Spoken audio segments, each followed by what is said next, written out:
Oke teman-teman semuanya, seperti tadi yang sudah kita janjikan, bahwasanya setelah azan maghrib kita akan mulai sesi malam hari. Setelah lama ya, kita terakhir sesi malam hari di mana? Kelampis Ireng. Kelampis Ireng ya sepertinya. Sembatan Jiwan juga ya, ya di sekitaran situ. Jiwan.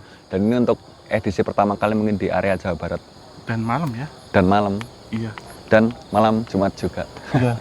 Karena serangkaian peristiwa yang saya lihat tuh kejadiannya sering-sering malam Jumat, Mas. Sering-sering malam Jumat. Jujur ya, ini udah mulai pusing sih. Iya. Makanya bawa ini apa? Mineral. P3K. P3K. Tapi hawanya emang udah nggak enak sih teman-teman semuanya. Iya. Walaupun di bawah sana rame ya. Rame ya. Jadi ini memang kita mulai malam banget ya. Jadi tadi maghrib sempat kita ngobrol sama warga juga. Pantangan apa yang tidak boleh di sini dan juga kesaksian beliau-beliau ya, yang warga sekitar seperti apa. Dan ini kita agak menjauh dari area rel karena ada undang-undangnya untuk kita tidak mendekat. Karena ini jalur aktif dan berbahaya gitu. Ya, kami semua tahu rasa penasaran kalian besar di episode kali ini, tapi saya juga titip sama dirimu Om, buat nggak usah terlalu jauh menelisik. Karena apa? Yang pertama bukan karena kita kenapa-kenapa juga. Yang pertama, medannya ini memang dekat dengan medan kereta api ya. Kereta api masih aktif jalan lalu lalang. Nanti juga nggak lama dari kita syuting nanti bakal ada kereta lewat lagi. Iya, bentar lagi. Masih ada berapa kereta lagi? Dua ya? Lebih malam lebih ramai sih. Lebih malam lebih ramai. Iya. Sebenarnya lebih enak malam sih, banyak kereta lewat lalu lalang. Tapi kan, iya masa kita batasi lah. Malam Jumat kita sampai tuh, Om udah. Ada, yes. Udah gini aja. Oke, sedikit cerita Om. Iya, biar saya nggak kosong. Ya, mau cerita apa? Tapi jangan yang langsung ngarah ke sana dulu. Iya. Intro dulu. Ke kamera utama sana ya, yang merah ya. Iya. Oh sorry, soalnya saya pandangannya ini berbeda. Jadi ini kita dikepung, benar-benar dikepung dan ada beberapa bercerita kepada saya dalam bahasa Sunda dan ada bahasa Belanda tentunya. Campur-campur lah ya. Tapi saya ambil dalam bahasa Belanda dulu, bahwasanya jembatan ini memang diarsiteki atau diinsinyuri itu oleh ahli-ahli sipil dalam bidang struktur jembatan dan jalur kereta api. Sudah dikonsep waktu itu oleh perusahaan Staatspoorwegen, Westerlijnen, dan ditentukan pada tahun 1890 mulai proyek itu dibangun, Mas. Yeah. Tapi saat pembangunan itu kan banyak mengalami kendala teknis. Dianggapnya ini teknis awalnya, tapi setelah dikomunikasikan dengan warga ternyata kendalanya tidak hanya teknis, tetapi secara metafisika. Yeah. Kenapa demikian? Karena di Sungai Citanduis dulu itu di bawah ada kerajaan gaib yang besar. Sangat-sangat besar. Sangat besar.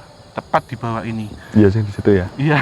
Dan setelah dikomunikasikan ternyata sosok ini, Aki Nini ini, untuk di sini saya tidak berani menyebutkan namanya. Ya nggak usah lah, nanti aja di caption. Oke? Saya tanya, pembangunan jembatan ini kira-kira memakan berapa tahun? 2 tahun lah. 2 tahunan. Ya. Cukup karena cepat ya? Cepat, karena tahun 1893 itu dioperasikan, dibuka. Lintas Bandung Jogja. Ada cerita apa lagi kok? Soalnya udah kayak gitu kayak dia udah menggela nafas kayak wah. Aduh. Minum dulu, Om. Saat pembangunan ini para insinyur kemudian berkomunikasi, ditentukan bahwa jembatan ini minta tumbal, Mas. Dan tumbal ini adalah tumbal anak. Anak itu maksudnya bukan anak kecil, tetapi nanti yang akan diasuh, yang akan dirawat menjadi anak mereka di sini. Jadi putra wayah gitu ya, cucu-cucunya yang akan meneruskan. Tapi dari bangsa manusia. Di awalnya Belanda mempertawakan, tidak percaya gini gitu. Tetapi sesepuh ini bilang bahwasanya ya udah kalau tidak percaya akibatnya ditanggung sendiri. Selang beberapa hari tiba-tiba terjadi banjir. Air debitnya naik. Sehingga waktu pemasangan pelkap dan fondasi itu tidak memungkinkan, Mas, jadi hanyut terus. Tapi Om, bukannya waktu itu Belanda itu juga ada sedikit kepercayaan bahwasanya kalau mereka membangun sesuatu juga ada sesuatu yang harus ditaruh di bangunan itu? Iya benar. Setelah diperhitungkan, kemudian mereka pun ada beberapa Belanda, tidak semua ya Mas, ada beberapa Belanda akhirnya menyetujui apa syaratnya gitu, hewan atau apa. Ternyata yang diminta adalah sepasang pengantin, Mas. Dan pengantin ini yang belum malam pertama, jadi baru ijab kabul. Cukup mengagetkan kan sebenarnya syarat-syarat itu sebenarnya. Ya, kan biasanya kan 1 orang atau apa gitu dan ini sepasang, dan yang diminta adalah yang laki-lakinya harus kasep, itu harus ganteng, tampan, dan masih perjaka. Kemudian yang perempuannya harus gelis atau cantik, dan harus perawan. Wah, itu cukup susah itu ya. Sulit kan? Menunggu momen itu gitu loh. Ya, pengantin aja yang yang masih perjaka dan rawan itu kan Susah. beberapa banding 1 ya. Iya. Pemerintah Belanda sempat pesimis waktu itu karena ini menghabiskan banyak dana dan Hmm. harus selesai tepat waktu. Ada tuntutan proyek harus sesuai tempat waktu. Akhirnya karena dari desus-desus ya, terdengar ternyata ada pekerja proyek waktu itu yang melangsungkan pernikahan. Oke. Ya. Ini Om, kalau saya review dari tadi kan kebanyakan kan cerita dari tempat ini kan cerita yang lumayan kelam ya. Iya. Tapi sebenarnya ada pesan-pesan positif nggak sebenarnya dari mereka yang ada di sini? Iya, Gitu. nanti akan saya sampaikan ya. Tak Iya. selesaiin dulu nih. Tadi sampai itu. Bener sampaikan loh, nanti nggak terus Iya, der. iya. Terus kemudian mereka dengar ada salah satu pegawainya, karyawannya, pekerja rodi waktu itu, yang sebenarnya bukan pekerja rodi. Cuman mereka itu sebenarnya dibayar tinggi Mas untuk pengerjaan proyek ini, jadi tidak kerja paksa yang saya lihat.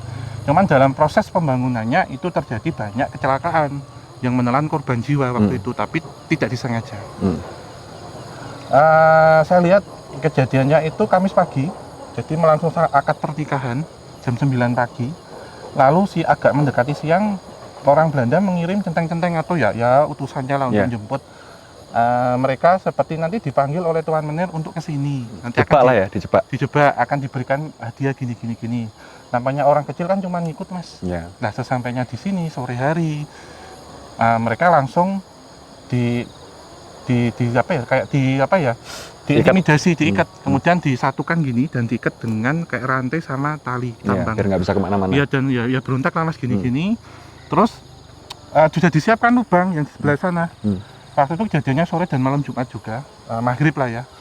Mereka pada awalnya tuh mau dimasukkan tuh kepalanya dahulu, tetapi karena berontak balik, jadi kepalanya diangkat di atas, lantas kemudian disiram dengan beton segar. Itu Mas kejadiannya, dan lumayan lah ya. Ya, dan menurut saya sampai hari ini masih mereka mempertanyakan kami itu bagaimana, nasib kita bagaimana, dan ini juga berkaitan dengan permintaan dari warga sini dalam tanda kutip yang meminta bahwasanya tumbal sampai hari ini belum selesai. Ya. Itu yang kalimat yang nggak maksud selama dunia masih ada tumbal belum selesai. Akan selesai gitu. Dan setelah kejadian itu lokasi ini kemudian jadi destinasi favorit untuk melakukan bunuh diri sampai hari ini Mas. Ya. Mungkin buat teman-teman semuanya penjelasan di sini mungkin bagi sebagian dari kalian tuh terlihat seperti konyol atau mungkin kayak bodoh amat lah dengan dunia seperti itu, tapi jujur saya sendiri kan bukan orang yang punya ilmu lebih gitu kan, tapi ketika saya menginjakan di sini rasa pusing itu ada, terus kayak dilema di hati itu ada ya, walaupun ya saya sebenarnya nggak ada masalah apa-apa gitu, tapi kayak tiba-tiba bisa suasana hati itu bisa berubah gitu loh, bukan karena takut enggak, ini juga bukan karena menyepelekan juga, tapi kayak tiba-tiba langsung nggak enak gitu ya Om ya, kayak doyong ke bawah sih gini. Terus jadi banyak sih, termasuk pada tahun 1950 juga ada kecelakaan kereta api Mas di sana. Itu juga ada beberapa korban jiwa. Dan di tahun 80, tahun 90 tempat ini marak untuk pembuangan mayat pembunuhan di sungai, dilempar. Dan mungkin buat teman-teman semuanya, karena kita kalau melihat medan ya, kita nggak akan mungkin bisa turun ya ke ini, karena memang sangat-sangat mustahil. Andaikan bisa pun tuh perlu safety dan segala macamnya. Mungkin di pecahan kali ini nanti kita akan mengunjungi salah satu tempat yang barusan disebutkan, salah satu gerbong bekas kecelakaan pada waktu lalu, dan mungkin kita akan sedikit cerita. Semoga tidak terjadi apa-apa, karena ini minum dulu aja Om. Saya udah paham sebenarnya dengan kondisi-kondisi seperti ini, jadi ya wes lah, kita cari amannya aja. Masih ada mau cerita lagi nggak yang mau diceritakan di sini? Jangan yang terlalu jauh-jauh dulu, yang di sini-sini dulu aja. Iya, umum sih. Yang fun-fun gitu. Ya. Apa? Dar. Ya sebenarnya Apa?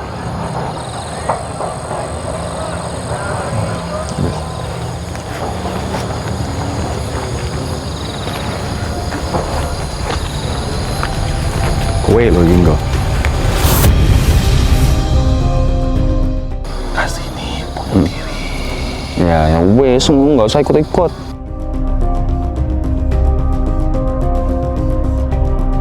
Pergi lo. Ya.